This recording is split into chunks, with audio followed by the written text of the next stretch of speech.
everyone, good morning, and welcome to our Aquafix webinar. We're going to be talking about cold weather effects on nitrification and ammonia removal. I'm Deborah Lee, I work in the lab. I'm Chris, I'm a technical rep. I'll be going over towards the end different products and services we have to help with these issues. So let's just go over some of the materials provided. Very important, the presentation slides are in there. All of these product sheets and such can be found in that handouts tab that's in your chat box. One thing to note is please, at any time, if you have any questions pertaining to any of the slides, please type it through and we'll try to get to them as we see them on the screen. All right, so Aquafix, some of you know this, we make biological products for wastewater biological nutrient removal for those problems that you may encounter. We're based in Madison, Wisconsin, and we also have a separate sort of lab area that's affiliated with the UW Research Park. And down below here, we can see all the lab members, including me. Right away, wastewater treatment plants depend on biological nutrient removal to reduce the amount of nutrients leaving their plants and going into the environment. So of particular concern is ammonia removal, because when you have high levels of effluent ammonia leaving, that can do a lot of detrimental things to the environment. So we're going to focus on the bacterial aspects of biological nutrient removal, particularly for ammonia. So some of the incoming forms of ammonia or nitrogen-containing compounds you're going to have, a lot of it's going to be organic. In fact, the majority should be organic, unless you're industry. Those organic forms are primarily going to be proteins, which are composed of long strings of amino acids. So if you see that ball and string at the top there, you can think of that as a protein before it gets folded, and also urea. Now, these organic forms of nitrogen get broken down to the inorganic forms, which are highlighted in those red boxes there. And ultimately, they persist in the water as ammonia. Again, wastewater treatment plants, they depend on the bacteria to remove the nutrients. So there's two main types of bacteria present in the wastewater treatment activated sludge. First of all, there's the autotrophic nitrifiers. Very exciting, but they're also very, very slow. So one of the things about the autotrophs is they don't use organic carbon sources as their energy. So they don't get a lot of energy. And for that reason, their doubling times are very, very long. So one nitrifier cell will take 22 to 48 hours to split into two. And compared to the heterotrophs down below, who use a lot of organic carbon and oxygen and can make a lot of ATP, lots of high energy, they can use that to double their cells every 20 minutes at the fast end of it. So unsurprisingly, based on that bar graph there, heterotrophs make up about 90% of your wastewater population, maybe 95%. And nitrifiers are a whopping 4 to 6% of your total bacterial population in your activated sludge. So we do culture our own nitrifying bacteria. It was one of the first things I started on and continue to study and refine. And I've been doing this for about 12 or 13 years now. So, I mean, you can go as simple as what I started with, which was a plastic 5-gallon bucket with an aerator in it and some activated sludge, and then go all the way up to very complicated, very refined feeding schedules and ways to harvest bacteria. We're exploring everything and we're always trying to refine it a little better. So does anyone have any general questions about what we just went over? This is a good question we get a lot. How are the nitrifiers you make different than the ones that are in the plant? They really should not be, because if they are very different from the ones that you would normally have present in your system, they're probably not going to work in your system. So we want to culture some species that we'll go into in a few slides that will actually work very well in a wastewater treatment plant, no matter with what sort of ppm of ammonia you're trying to remove. So just briefly going over nitrifying bacteria, these refer to two different types of autotrophs. The first one at the top there will take ammonia or ammonium and oxidize that to nitrite. And then this also generates a little bit of acid. So these are the ammonia oxidizing bacteria, and they're mostly in a wastewater plant going to be Nitrosomonas, Nitrosospira, and a little bit of Nitrosilobus and Nitrosovibrio. There may also be, well, there will definitely be heterotrophic nitrifiers in your wastewater treatment plant. Now, those guys are using organic carbon, but they're still taking out the ammonia. The other type of nitrifying bacteria is the nitrite oxidizers. So in that bottom line there, or the bottom equation there, you have your nitrite being oxidized to nitrate. And this is primarily going to be done by Nitrobacter and Nitrospira in there. Sometimes Nitrospina we do see in industrial, and sometimes Nitrococcus as well in industrial systems. So the bacteria Nitrifier Pro. It's honestly kind of the same as for the general VitaStim nitrifiers. Nitrifier Pro just happens to be a more concentrated version. But you're going to have a lot of ammonia oxidizing bacteria, primarily Nitrosomonas and Nitrosospira. And you're going to have a lower amount of nitrite oxidizing bacteria, but they are measurably there. This is mostly going to be Nitrococcus and Nitrobacter, but you will see low levels of a few other species. There's also some heterotrophs because we grow this as a mixed culture selection, and that's just to give it a little bit more stability when we take our whole product from the fridge and dump it into a wastewater plant. If you do a pure strain, it usually doesn't work so great. So the heterotrophs there help kind of protect the nitrifying bacteria, and we see when we run our 16S DNA, a lot of Commomonas. These are floc-forming bacteria, and also they are aerobic denitrifiers. So they might help to offset how much nitrate you're leaving with in your effluent. There's also a bacterium called Hyphomicrobium, and this is another floc-forming bacteria and a conventional denitrifiers. There's also low levels of other heterotrophic organisms, but none of them are pathogenic. So here in this bright, beautiful picture with colors here is wastewater floc under magnification, and we have tagged them fluorescently with different colored probes. So that dark blue or dark purple, depending on your monitor, is going to be the heterotrophic bacteria. And you can see that's pretty much all the floc. They are, again, like 95% of your floc or your bacteria in general. The pink bacteria kind of sparsely clustered around is going to be your nitrite oxidizing bacteria. They're usually a little bit lower than the bright blue, which is the ammonia oxidizing bacteria. And a lot of times they like to be in close proximity because they need to get the nitrite that the ammonia oxidizers are producing so they can generate their energy. If you note how I'm mentioning how everything's kind of like on the surface and you can see it on the floc, that is true. They are generally going to be right on the very, very outer surface of your floc. And that's because they need to get a lot of oxygen. They don't compete well for oxygen versus the heterotrophs, so they need to be right in it. Of course, this can do some problems, and we can get into that a little bit more later, or if there are questions about that, please put them up. One thing of note that we see often in the lab for lab samples is people saying they lost nitrification, and a lot of times we'll look at it and realize their floc structures very, very bad for staying within the wastewater treatment system. So if your floc starts breaking up, well, guess what goes first on the edges? They all kind of fragment out and leave. So just generally, here are some optimal conditions for nitrification. Right where the condition is over is DO, and we're going to suggest you have a DO of 2 to 4 ppm. I know it might be a little hard to see, but 2 to 4 ppm would be the preferred DO level for nitrification to occur. Moving on in the clockwise direction is a carbonate alkalinity. So that very first step of the ammonia being oxidized to nitrite will release one molecule of acid, and if that keeps going, eventually all of your alkalinity will be destroyed, and then you'll have a very, very low pH system, which is not good for treatment. So we normally suggest you have about 7 ppm of carbonate alkalinity, not hydroxyl, per 1 ppm of ammonia that you're trying to remove. Would be great if you have nitrifying bacteria. If you don't, you can add some.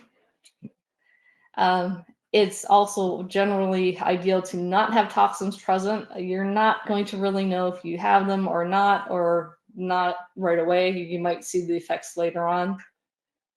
Some of the common ones that we know, and you might have them from industry in the area or some other reason, is quaternary ammonia amines and chlorine. Those are two very highly used disinfectants. Heavy metals, that's in some of the metal processing plants, and petroleum compounds from various sources. Also for temperature, everything is going to work faster when it's warmer. When it's warmer, your heterotrophs work faster, which means they get through the BOD fast enough that the ammonia oxidizers can get through the ammonia.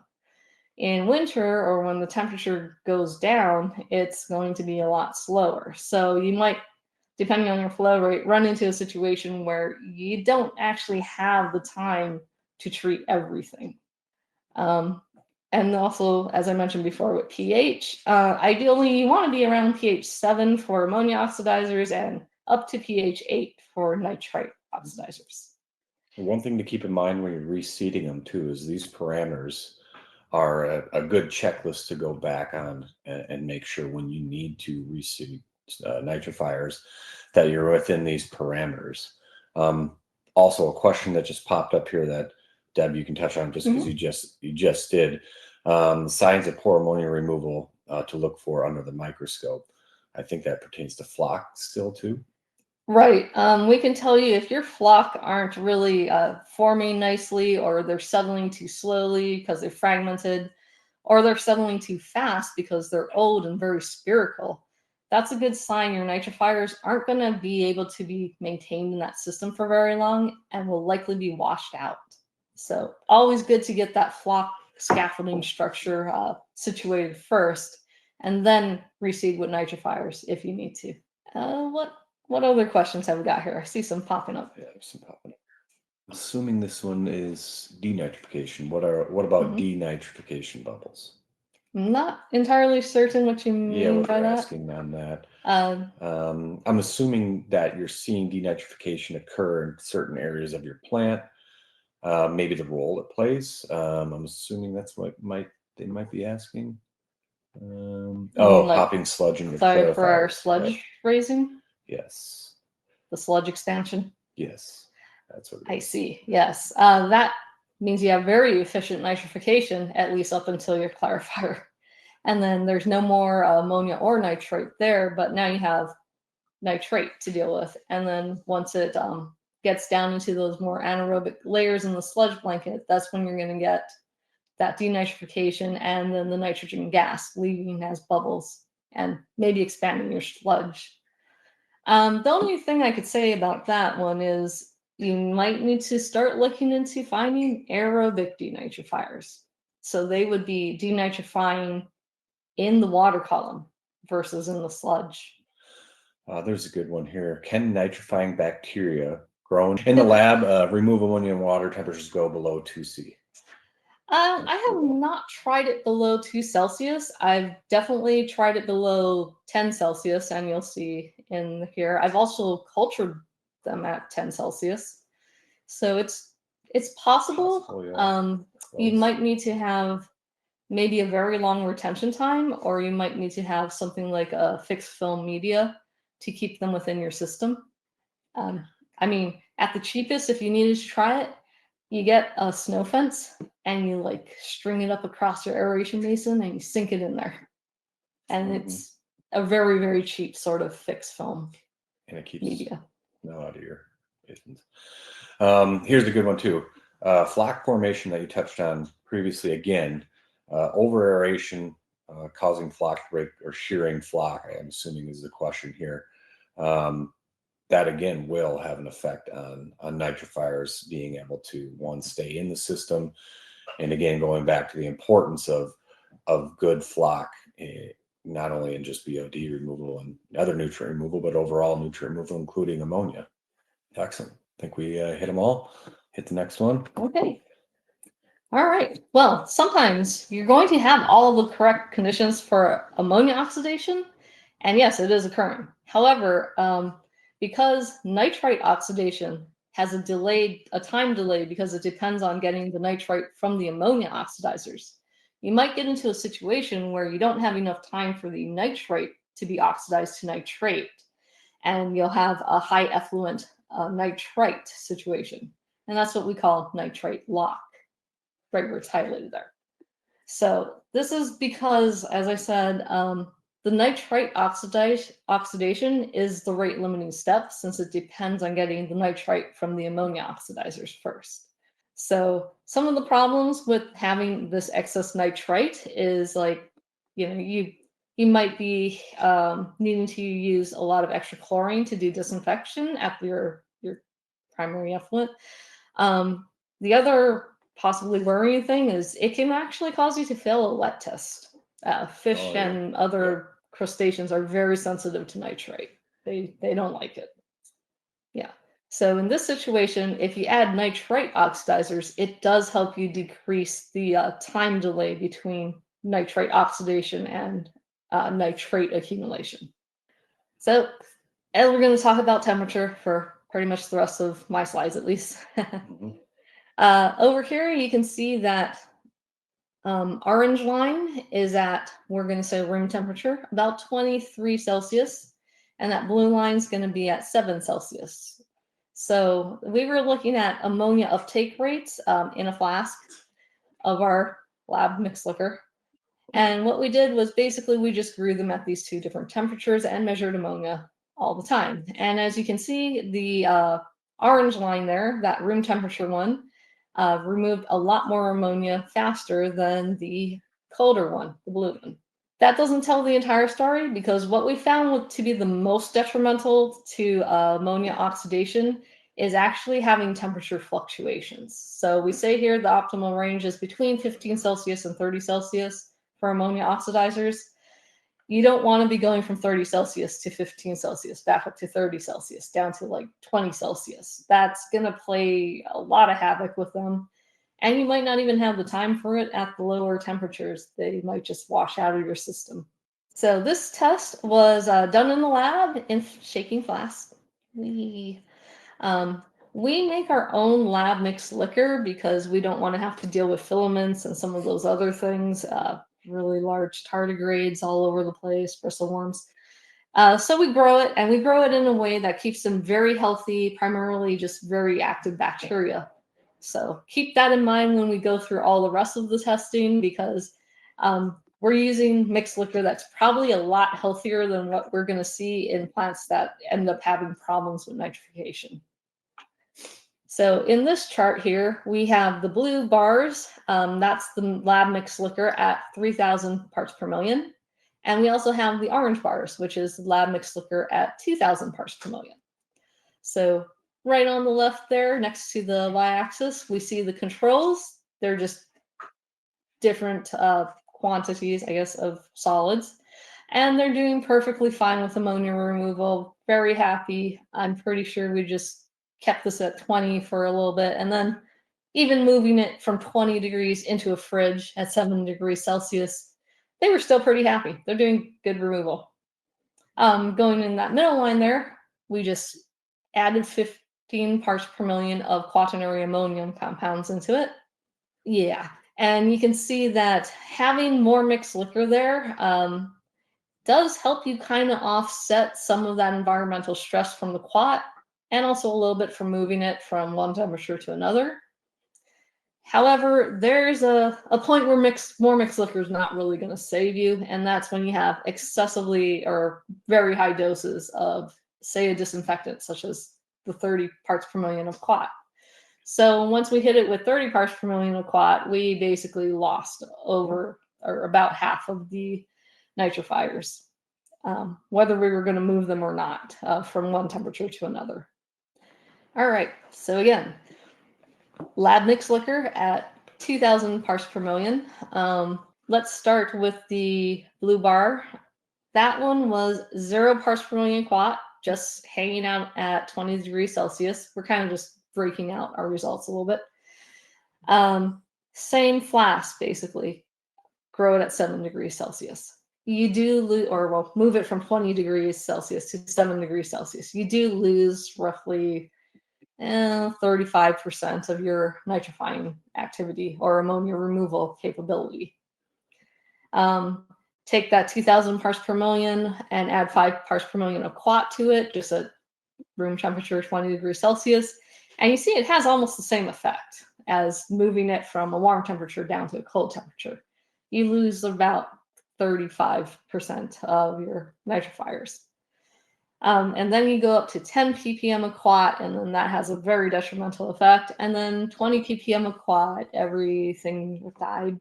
Possibly our COD removal also was adversely affected. So in a lot of cases, particularly industry, they're moving away from using quaternary ammonia compounds, and they're using something called para-acetic acid, PAA. This is good for them. Supposedly, it's supposed to be breaking down real fast, really great for the environment. A lot of people are using both because of whatever their protocols are. They stipulate Quat on some machines and PAA on others or other areas. So we just looked at what the combination was. So starting with that blue bar there, that was 20 ppm of Quat, no PAA added. We saw ammonia just jump sky high, about 20.9. That orange bar there, 20 ppm Quat, 5 ppm PAA. It's just as high as Quat alone. That very, very narrow or short black bar there is no Quat, but 10 ppm PAA. And you see that your ammonia removal is still pretty good at 10 ppm PAA. And that's generally what we've seen going through a lot, repeating this test a few times, is PAA is not as detrimental to the nitrifying bacteria as Quat is.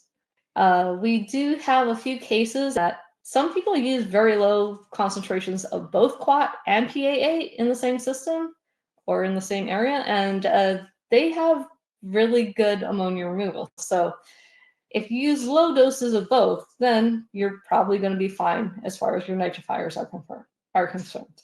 We are using a slightly higher mixed liquor concentration here, lab grown 3000 parts per million of mixed liquor. That orange line that's just going straight across there was COD removal, and that blue line is the ammonia removal. If you don't have anything adversely affecting it, no Quat specifically, then yeah, you have good COD removal, good ammonia removal. 10 ppm Quat at 3000 parts per million mixed liquor, still really good ammonia removal, pretty good COD removal. Going out from that though, 25 parts per million Quat added. COD removal is fine. I mean, COD removal is fine up to 50 ppm Quat as far as we could tell. But the ammonia removal started falling real fast. And by 50 parts per million of Quat, all your nitrifiers are probably dead. So we actually did this with taking the flask at room temperature and then shifting them down to a colder temperature. And the effects we saw were magnified. Just because we wanted to see this for ourselves, we wanted to know how fast could the treatment of VitaStim nitrifiers bring back nitrification to a mixed liquor that had been dosed with Quat. So we had our happy mixed liquor at 2000 parts per million growing in 20 degrees Celsius. And on day 3, we dosed it with 10 parts per million on Quat. By day 4, we saw an increase of ammonia to 6 parts per million. Day 5, there was a dose of VitaStim nitrifiers at label rates. And by day 6, you started to see it come down. Whereas the control, which was that blue line there, after killing the nitrifiers with Quat, you really didn't see the ammonia start coming down until about day 10 or 11. So this shows that you can add nitrifiers back into a system that has been hit with Quat and quickly speed up your ammonia removal. Any questions on any of the data? So here's a good one. If the basin temperature is 9 to 10 C, what is good rule of thumb for DO? If NH3 is running at 25 and the nitrifiers or nitrates are running at 20. I mean, a good rule of thumb in any aeration basin is just 2 to 4 parts per million of DO. It's not a matter of how much you're going to blast it with oxygen, as it is how fast is the bacterial metabolism functioning at those temperatures. So 4 ppm of DO is plenty. I mean, some would say it's overkill, honestly. A good one we get a lot in the field is, what can I do for Nitrite Lock? If you want to, you can extend your treatment time if that's an option. Just let it run longer in the basin. I know sometimes that's not an option. So what you can do is add a product that has nitrite oxidizing bacteria to it. So if you introduce that population that's ready to go and there's nitrite available, they're going to oxidize it much faster than waiting for your native population to play catch up with it. Oh, okay. How fast is the decrease if we raise the pH above 8? If you raise the pH above 8, your ammonia is going to volatilize because it'll go from ammonium in solution to ammonia, which will become gaseous or easily leave the solution. I know some places do this. I don't know if that's what you want to do here. That's kind of dependent on your permit. Here's an interesting one besides toxicity through PAAs and quats. H2S, what Oh, yes. role and what harm can they have from nitrifiers? Yeah, so the thing about H2S is it really binds very strongly and very quickly to oxygen. So if you have H2S in your system or coming in, consider your oxygen at least halved, because that's where the oxygen is going to go before it really gets into BOD removal, and certainly before the ammonia oxidizers or nitrate oxidizers can get it. You can also get binders for H2S. I don't know if this is a concern for anyone, but we do have one ourselves, but there are others that exist as well. Moving on to our actual product that developed called Nitrifier Pro. If most of you are used to our dynamic duo that we've had for several years that we used in recovering nitrification in wastewater treatment plants. This is something you've been working on for how long? 12, 13 years. Yeah. I guess. Nice. Yeah. And honestly, it's kind of helped in many different ways, not only making recovery a lot faster, it's helped from our end being able to deliver it quicker. It comes in smaller bottles, so you're not necessarily needing all these different gallon jugs. You don't need as much space. And I mean, the great part is full recovery in as little as 4 days. The reality is it basically is taking something that usually took around 10 days with storage and costs of shipping obviously doubled and tripled compared to what this is, and obviously cut it in half. So not only is it more cost effective, but it is also more treatment effective in the field. This is a good study we just did with a plant down here in southern Wisconsin. Kind of shows the effectivity of having a little bit of a nitrogen issue, ammonia issue, and how we dosed the Nitrifier Pro and how quickly that was able to be resolved. In this case, we were able to use a booster dose, which is also shows the effectivity of Nitrifier Pro is just that how concentrated it is. That being said, the predecessor was Dynamic Duo. As you see, they came in 2 different jugs in terms of just comparison, and Deb was able to concentrate that.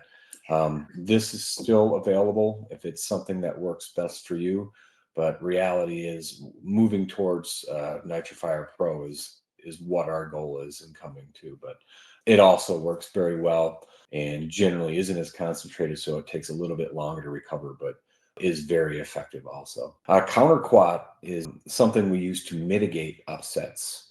It works well, as you see, against quats and PAAs that Deb mentioned before, and other toxic issues that you may find or loads you may get dumped on. You see a lot of these type of treatments in clean outs when it comes to industries. This product is very good at preventing any kind of ammonia removal loss or nitrifier loss in that case. It's basically touching on improving and creating the best floc you can to be able to harbor as many nitrifiers, etc., as you can to get the best treatment. Touching back on floc, we are a wastewater lab that specializes in microanalysis and filament identification. One very good reason to do that when it comes to nitrification is the key to understanding and being proactive about the health of your floc is going to keep you ahead of not only upsets when it comes to ammonia removal, but other upsets when it comes to either filament overpopulation or any other kind of environmental stressors that you're going to find in your plant. Low DO, low F to M. Getting an understanding of where your health is of your floc is going to help you in the future when those come up. Also getting us a sample when those issues happen. We'll be able to explain and key in on exactly what is causing that, which helps us be able to relay to you what exactly you have or what environment you're creating by the microbiology that you're having in your mixed liquor. Beyond that, is there really anything that you can tell if somebody wanted to send a sample, they're having ammonia or ammonial issues? What would you suggest they do before, after, during? What we majorly look for is mostly how your activated sludge is looking microscopically. So your flock shapes, what sort of critters you may have wandering around in there, and what those could indicate. We'd also identify some filaments, so we can tell you something like, you have a lot of filaments, this is going to create a really thick layer on your basin, and that's going to limit oxygen transfer coming in from the air into the water column. That can definitely impact your treatment, both nitrification and sometimes VOD removal, depends what filament. There's a lot of low DO filaments that we'd be interested to see, because that could indicate you're not getting enough DO in your aerobic section to really run through all the VOD and oxidize all the ammonia you have coming in. So that's good. We wanted to catch on some of these questions. I see a gentleman I've been lucky to work with, Michael, in Georgia. It's a good question we get, and we get a lot. Ammonia removal in lagoons. It's a big challenge. Can you give us some insight on that? Yes. For the simple structure of lagoons, they can be very, very different. So I would really need to understand how your lagoon is structured before I could give you any specifics on it. In general, what we find is there's maybe a few aerators in a lagoon and quite a lot of space. So what you see is areas where most of the sludge or activated floc particles are falling out of the water column. So they're also taking your nitrifiers with you when they fall out, and they go down to the bottom layers, which are going to be lower in DO. So that could be a reason why you're not getting great ammonia oxidation. The other thing is sometimes, particularly near fixed angled blowers, I believe, you get a lot of things breaking up. They're just very harsh agitation on the floc. And when that breakup occurs, all the nitrifiers on the outer edges of it just run right out of the system. So no more nitrifiers there. Those are the two general ones I can think of that might occur in a lagoon. Yeah, so increasing aeration is going to be good. I know we've run into, making sure you're always staying ahead and doing sludge profiling. You need to know where your solids are at, and they're not getting overwhelmed, and you're losing water column, which is going to stress DO, which is going to stress overall removal and obviously nitrification as well. Here's a good one. It is possible to use a booster dose if you haven't completely lost nitrification. Again, the amazing benefit of Nitrifier Pro is that concentration level, is that its ability to recover in less time and less product. How effective are Nitrifier Pro in new startups, particularly for a fixed film MBBR? A new MBBR? Yeah, it looks like it's a startup. Oh, yeah, I would put them in after you've established good VOD removal. That they're going to do like sort of the groundwork of seeding the films and the media. It's the same bacteria as floc formers basically, but they're just stuck on something bigger. So they're going to do the BOD removal, and once you get that going, then sure, you can seed it pretty easily using Nitrifier Pro. All right, try to see. All right.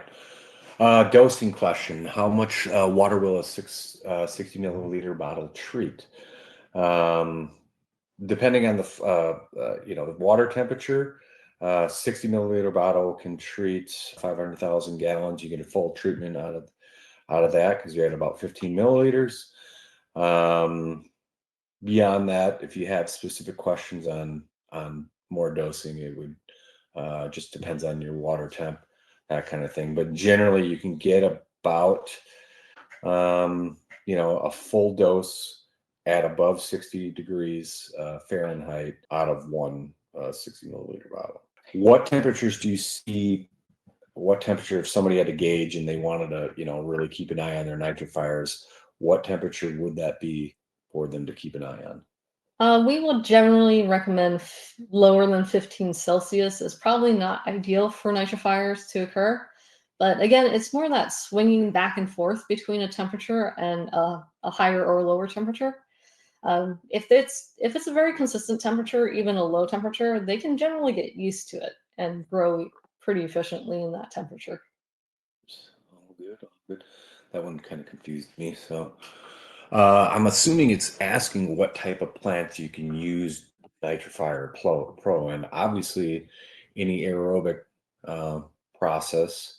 We chatted about lagoons and just the different way you want to handle lagoons when it comes to making sure they're healthy overall and working with ammonia. She touched on MBBRs.